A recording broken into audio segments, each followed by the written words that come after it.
Hi, welcome to How to Love Yourself, where we believe that self love isn't selfish, but it is the way to invest in yourself so that you are capable of giving more and you can do it freely, fully, and joyfully. The last few weeks, we've been talking about some building blocks, learning that the state of self love is incompatible with states of stress. And so, if we want to get to the good things that we want in life, we need to learn about our stress response and how to disarm it. Two is recognizing the hidden stressors in our lives. So I call these A stressors. They are the absence of the things that we really need to thrive.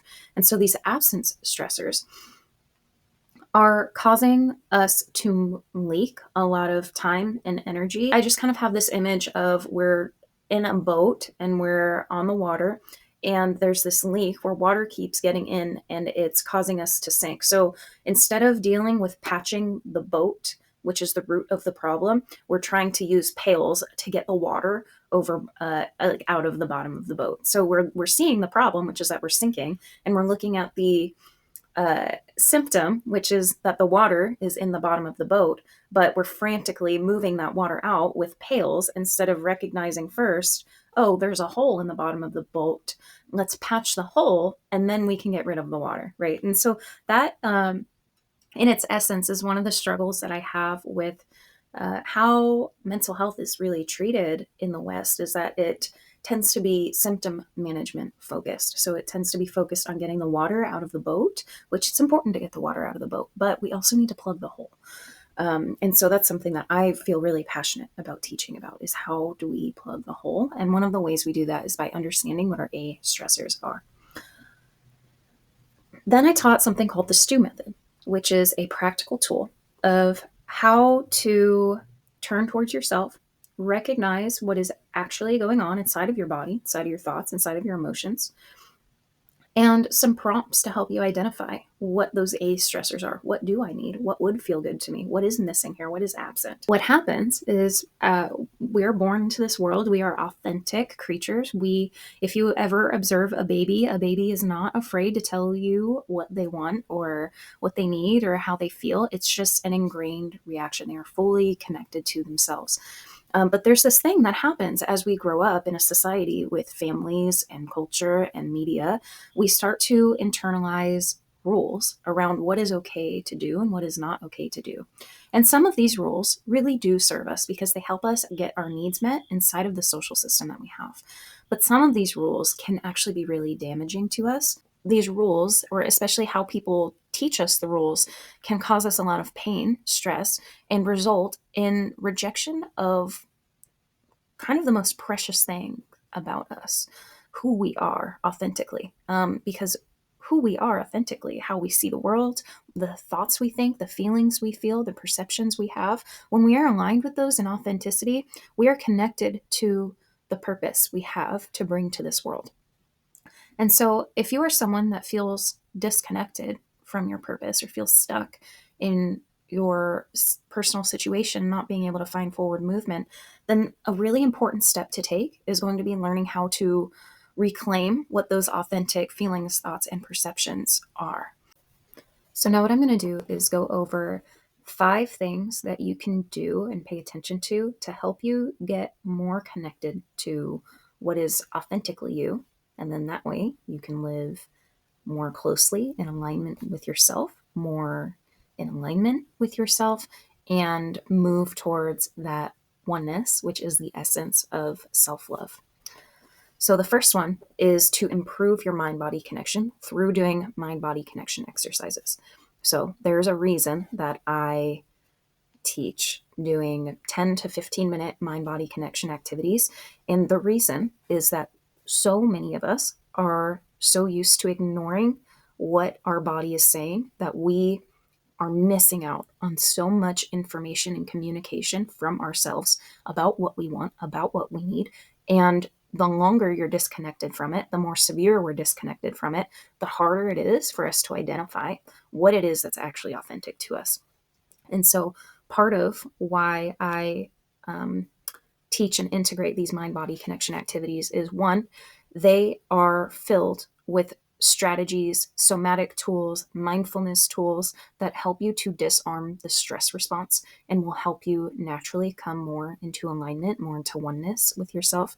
And two, they help you to reconnect and repair that mind body connection and help you become more aware of what your body is saying to you. Two is I want you to pay attention to the things that make you feel jealous or envious of other people. Um, this was a lesson that I learned a while back, and it's actually been a super helpful indication for me over time of when I am not doing something that my heart really wants to be doing. So, for example, with doing these educational videos, I remember I had some friends who were coming up and doing some content. They were creating content on social media, and I wanted so badly to support them and, be just such a supportive friend in that way. But I really, in my authenticity, in my honest reflection, had a piece of me that felt so envious about their putting themselves out there. And, at first I was shaming myself and I was bypassing it and I was saying, just throw that feeling away. It's not a good feeling to be having. I don't want to be that friend that's secretly like, upset that you're doing this thing to further your life. And that's such even a vulnerable thing to say in this recording. But I say it because it has purpose. And I say it because when I learned to listen to my envy as communication instead of just shaming it and throwing it away and saying, envy, get out of here, I don't like you. When I actually started to listen to it, I was able to learn that this emotion is actually communicating something to me about what my heart needs to thrive. And then I was able to take steps towards noticing, oh, actually, this is something that I really want to be doing and need to be doing to be in alignment and to feel fulfilled and like I'm moving in the direction that I want to be moving for my life. And so that's something I'd like to encourage you to do is if reflect on if you notice feelings of envy towards anyone in your life, be paying attention to what is that telling me about my true desires that maybe I haven't been acknowledging. Number three is to pay attention to intolerable feelings.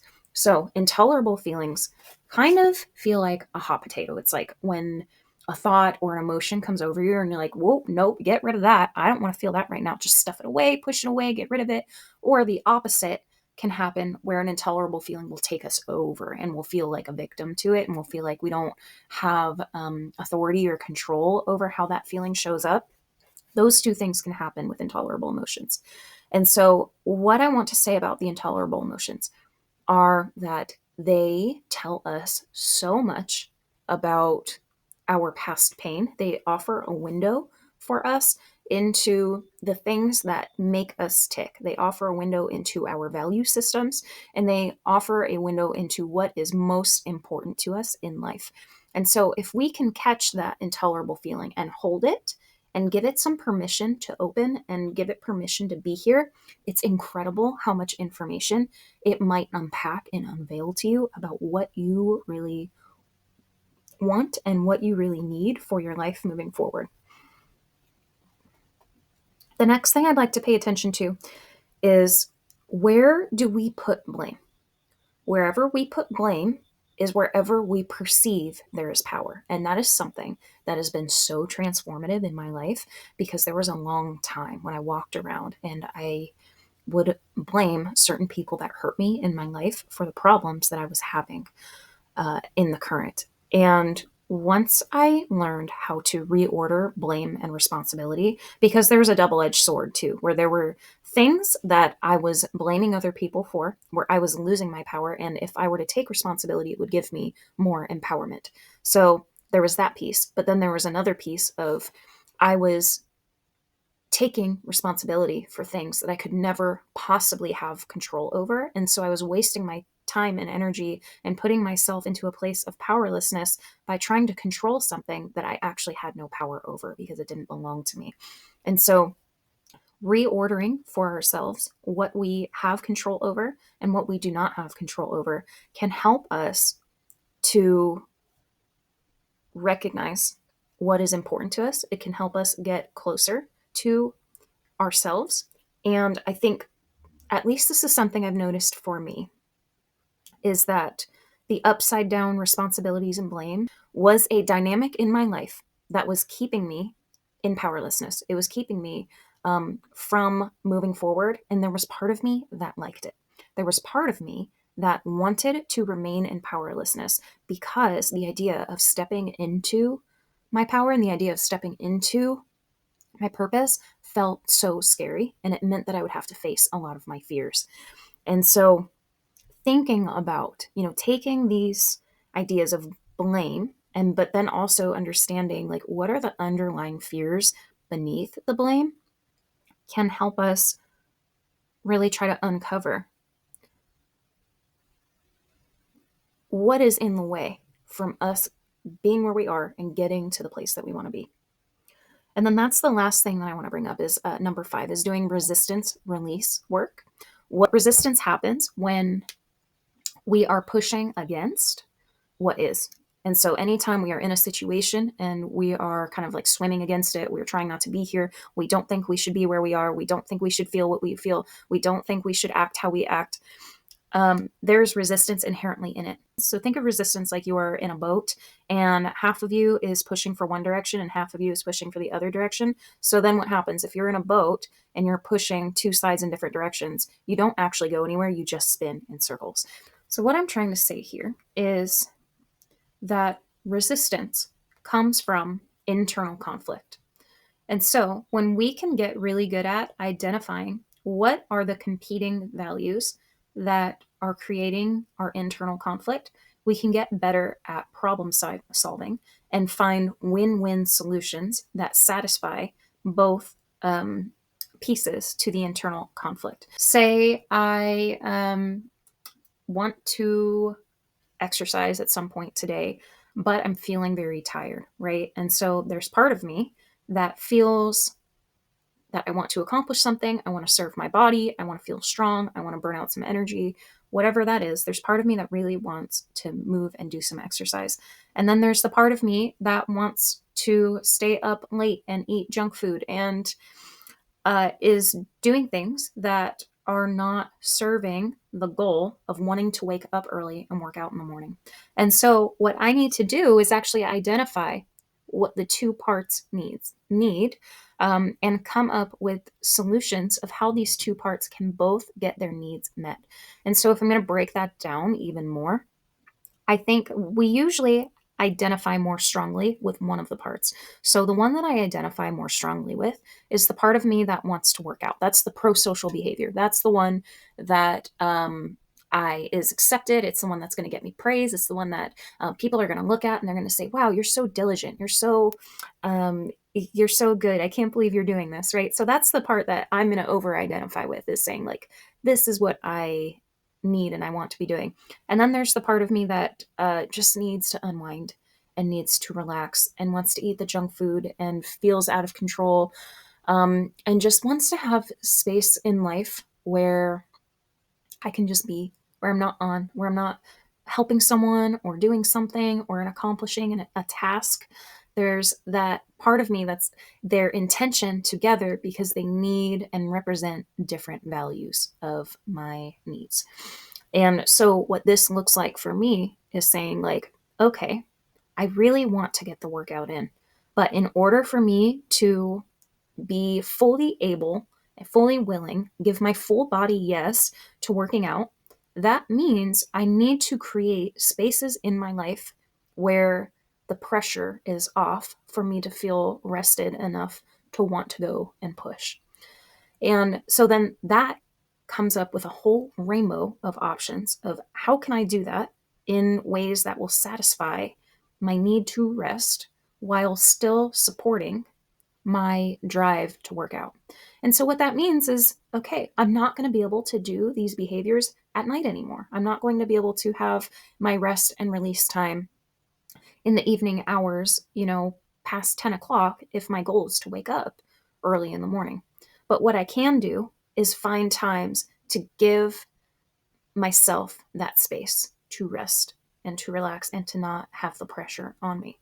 And so then my journey looks like, now, what does it look like for me to integrate space and time to not have pressure on. Maybe that's just a whole mindset, a whole mentality of learning how to go through the obligations of my day without that pressure, without the inner critic just, saying that things need to be done a certain way at a certain time and criticizing everything. Maybe that's where the exhaustion is coming from. I can't tell you the answer to that yet, because right now, what that looks like is me going on the journey and trying out different solutions. So I hope that that was helpful. In recap, what I want to be able to express for today is that if we want to move forward and enjoy life, and we want to live in peace, and we want to live in authenticity, if we want to get to where we're trying to go, then we need to be aligned with our body. And we need to learn how to disarm the stress response to be able to do that. And there are lots of ways we can pay attention. There's lots of communication from our body about what it needs. And so, what I would like you to do, moving away from this video, is pick one of the 5 options that stood out to you the most. And I want you to reflect on it through the week and see what you learn from listening to those reflections. Thank you so much for your time and your attention today. I hope it was helpful for you. If you have any questions or thoughts, I would love to hear them in the comments. And I hope you have a great week.